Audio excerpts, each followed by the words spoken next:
In the heart of Imo State, Nigeria, nestled among lush forests and winding rivers, lay the small village of Umueze. For generations, the people of Umueze had lived in harmony with nature, their lives governed by ancient traditions and the wisdom of their elders. But peace was about to be shattered by a force beyond their understanding. Chidi, a young palm wine tapper, was the first to encounter the strange phenomenon. As he climbed a tall palm tree at the edge of the village, he heard an unusual rustling in the undergrowth below. Peering down, he saw something that made his blood run cold. A massive snake, easily twice the size of any he had ever seen, slithered through the grass. But that wasn't what terrified him. It was the snake's head, or rather, the lack of one. Where a reptilian head should have been, there was instead the upper body of a woman, her long black hair flowing down her scaled back. Chidi nearly fell from the tree in shock. He scrambled down as fast as he could, his heart pounding in his chest. He ran back to the village, shouting incoherently about what he had seen. At first, the villagers dismissed his story as the ravings of a man who had sampled too much of his own palm wine. But Chidi's terror was too genuine to ignore completely. The village elder, Namdi, called a meeting that evening. As the villagers gathered around the central fire, murmuring with concern, Namdi raised his hands for silence. "My people," he began, his voice gravelly with age, "we must take Chidi's words seriously. Our ancestors have long spoken of shapeshifters and spirits that dwell in the forest. If such a creature has indeed come to our lands, we must be cautious." A young woman named Adais stepped forward. She was known for her sharp mind and skepticism of old superstitions. "Elder Namdi," she said respectfully, "with all due respect, surely this is just a tale born of fear and imagination. We cannot let such stories disrupt our lives." Namdi nodded slowly. "Your words carry wisdom, Adais, but we cannot dismiss the unknown simply because it seems impossible. We will increase our vigilance and send out scouts to search the forest's edge. If there is nothing to find, then we can put our minds at ease." The meeting dispersed, with the villagers talking in hushed tones about Chidi's claim. Some believed him, while others scoffed at the idea, but all agreed that something had shaken the usually cheerful palm wine tapper to his core. As night fell, an eerie silence descended upon Umueze. The usual chorus of insects and night birds seemed muted, as if nature itself was holding its breath. In her small hut at the village's edge, Adais tossed and turned, unable to sleep. Despite her rational mind, she couldn't shake the feeling that something was terribly wrong. A scream pierced the night, jolting Adais from her restless slumber. She rushed outside to find the village in chaos. People were running in all directions, their faces contorted with fear. In the center of it all stood Chidi, his eyes wide with terror as he pointed towards the forest. "She's here," he shouted. "The snake woman, she's come for us." Adais squinted into the darkness, her heart racing. At first, she saw nothing. Then a movement caught her eye. Something was slithering between the huts, something far too large to be an ordinary snake. And there, rising above the panicked villagers, was the torso of a woman, her eyes glowing an unnatural green in the moonlight. The creature moved with inhuman speed, darting between houses and snatching at fleeing villagers. Those caught in her grasp screamed in agony as her touch seemed to burn their skin. Adais watched in horror as the snake woman cornered a group of children, her mouth opening to reveal rows of razor-sharp teeth. Without thinking, Adais grabbed a burning torch from nearby and charged at the creature. "Leave them alone," she yelled, swinging the flame towards the snake woman's face. The creature hissed and recoiled, giving the children a chance to escape. For a moment, Adais locked eyes with the monster, In those serpentine orbs, she saw not just hunger, but a deep, ancient intelligence. The snake woman retreated, slithering back into the forest with unnatural speed. As quickly as it had begun, the attack was over. The villagers gathered in the center of Umuez, tending to the wounded and comforting the terrified. Nnamdi approached Adayeze, his face grave. "You were brave, child," he said softly. "But I fear this is only the beginning." Adayeze nodded, her mind racing. "Elder, what was that thing? How can we stop it?" Nnamdi sighed heavily. "It is an ancient evil, one I had hoped was only legend. We call it the Aja Ma, the beautiful serpent. It feeds not just on flesh, but on fear and chaos. The more terror it sows, the stronger it becomes. As dawn broke, the village was a flurry of activity. Some wanted to flee, to abandon Umuez and seek safety elsewhere.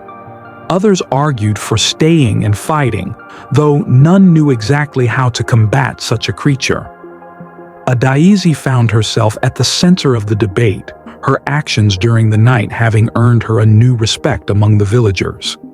"We can't just run," she argued. "This is our home. And who's to say the Aja Emma won't follow us? We need to find a way to stop it." Chidi, still shaken but no longer doubted, spoke up. "But how? Our weapon seemed useless against it, and it moved so fast."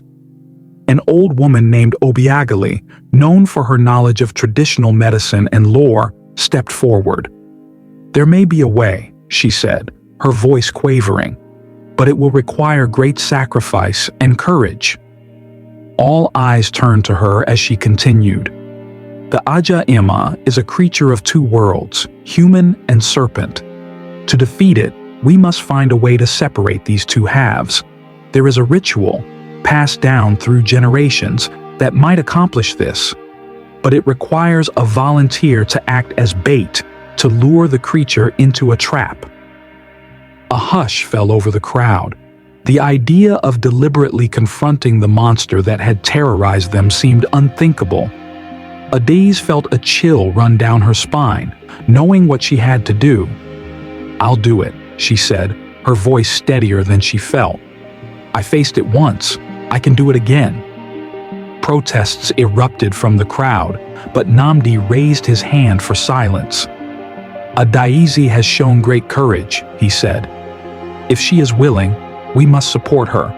Obiageli, tell us what must be done." The old woman nodded gravely. "We must prepare a sacred circle, using ash from the Iroko tree mixed with crushed herbs. Within this circle we will place a mirror, not of glass, but of polished metal.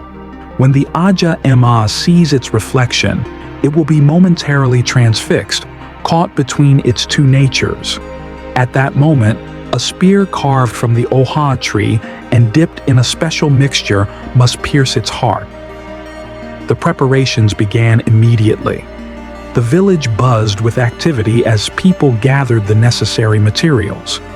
Adayeze helped where she could, but she also took time to prepare herself mentally for the ordeal ahead. As night approached, she found herself standing at the edge of the forest, her heart pounding. The sacred circle had been prepared in a small clearing just within the tree line. Adayeze stood at its center, the polished metal mirror at her feet. Around the circle, hidden in the undergrowth, were the village's strongest warriors, each armed with a specially prepared spear. Among them was Chidi, who had insisted on being part of the group despite his fear. As darkness fell, an unnatural silence once again descended upon the forest. Adayeze took a deep breath and began to chant, using words Obiageli had taught her, an ancient call that would draw the Aja Emma to her. Minutes passed, feeling like hours. Then, a rustling in the undergrowth. Adayeze's breath caught in her throat as the massive form of the snake woman emerged from the shadows. Its human eyes fixed on her, a cruel smile playing across its lips. "Brave little morsel," the Aja MMA hissed. its voice a discordant mixture of human and serpent. "Do you offer yourself to me?" Adaiz stood her ground, fighting every instinct that screamed at her to run. "I offer you a challenge," she said, her voice remarkably steady. "Face me if you dare." The creature laughed, a chilling sound that echoed through the trees. It began to circle the sacred boundary, testing for weaknesses. "Your pitiful magics cannot hold me," it sneered. "I am ancient beyond your understanding. I have feasted on the fears of mortals since before your ancestors first walked these lands." With lightning speed, the Aja Ima struck, its massive coils breaching the circle's edge. But as it did so, its gaze fell upon the mirror at Adaizi's feet. The effect was instantaneous. The creature froze, its human and serpent halves seeming to war with each other. "Now!" Adaizi shouted. From the undergrowth, spears flew through the air. Most bounced harmlessly off the creature's scales, but one, thrown by Chidi, found its mark. The Aja Ima let out a horrifying shriek, its body thrashing wildly. Adaiz dove out of the way as the massive coils whipped around, shattering trees and tearing up the earth. The air filled with an acrid smoke as the creature's body began to dissolve, the human and serpent halves separating in a grotesque display. When it was over, all that remained was a massive snake skin and a pile of ash where the human torso had been. The forest was silent once more, but this time it was a silence of peace, not dread. The villagers emerged from their hiding spots, approaching the remains cautiously. Namdi bent down, examining the ashes. "It is done," he said softly. "The Aja Ma is no more." A cheer went up from the gathered crowd. People hugged each other, laughing and crying with relief. Adaiz found herself swept up in the celebrations, still scarcely able to believe they had succeeded. As the villagers made their way back to Umuez, Chidi fell into step beside Adaiz. "You were amazing," he said, a note of awe in his voice. "I've never seen anyone so brave." Adaiz smiled, feeling a warmth that had nothing to do with the lingering adrenaline of the night's events. "You were pretty brave yourself," she replied. "That was an incredible throw." In the days that followed, life in Umuez began to return to normal. The attack of the Aja Imama became a story told around fires, a tale of terror, but also of triumph. Adaiz found herself looked to as a leader, her courage and quick thinking having earned her the respect of the entire village. But even as peace returned, Adaiz couldn't shake the memory of those ancient, intelligent eyes. She knew that there were things in this world beyond simple explanation, forces of nature and spirit that defied understanding. And she knew that if such a threat ever arose again, she would be ready to face it. As she stood at the edge of the village one evening, watching the sun set over the forest, Chidi joined her. "Do you think there are more creatures like that out there?" he asked, a hint of his old fear in his voice. Adaizi took his hand, squeezing it reassuringly. "Maybe," she said. "But if there are, we'll face them together. Our village is stronger now, and we know how to protect ourselves." Chidi nodded, his posture relaxing. Together they watched as the last rays of sunlight disappeared behind the trees. The night was full of the normal sounds of the forest, insects chirping, night birds calling. But now those sounds were no longer ominous. They were simply the rhythm of life, a reminder that even after the darkest nights, a new day always dawns. In the years that followed, the story of the Aja Ima and the brave villagers who defeated it spread far and wide. It became a legend, a tale told to remind people of the power of courage and unity in the face of the unknown. And in Umuez, life went on. Children were born, elders passed on, and the cycle of life continued. But the village never forgot. Each year, on the anniversary of the Aja Ima's defeat, they held a festival. It was a time of celebration, but also of remembrance, a time to honor those who had faced the darkness and emerged victorious. Adaeze, now a respected elder herself, would gather the children around the central fire and tell them the story. She spoke of the terror of that night, but also of the bravery shown by every member of the village. She taught them about the importance of facing their fears, of standing together in times of crisis. Remember, she would say, her eyes twinkling in the firelight, that even the most terrifying monsters can be defeated if we stand united. Our strength lies not in our individual power, but in our bonds as a community. And as the children listened, wide-eyed and eager, the spirit of Umuizi lived on, a spirit of resilience, courage, and hope that would endure for generations to come. Chidi nodded, his posture relaxing. Together, they watched as the last rays of sunlight disappeared behind the trees. The night was full of the normal sounds of the forest, insects chirping, night birds calling. But now, those sounds were no longer ominous. They were simply the rhythm of life, a reminder that even after the darkest nights, a new day always dawns. In the years that followed, the story of the Aja Emma and the brave villagers who defeated it spread far and wide. It became a legend, a tale told to remind people of the power of courage and unity in the face of the unknown. And in Umueze, life went on. Children were born, elders passed on, and the cycle of life continued. But the village never forgot. Each year, on the anniversary of the Aja Emama's defeat, they held a festival. It was a time of celebration, but also of remembrance, a time to honor those who had faced the darkness and emerged victorious. But the village never forgot. Each year, on the anniversary of the Aja Emma's defeat, they held a festival.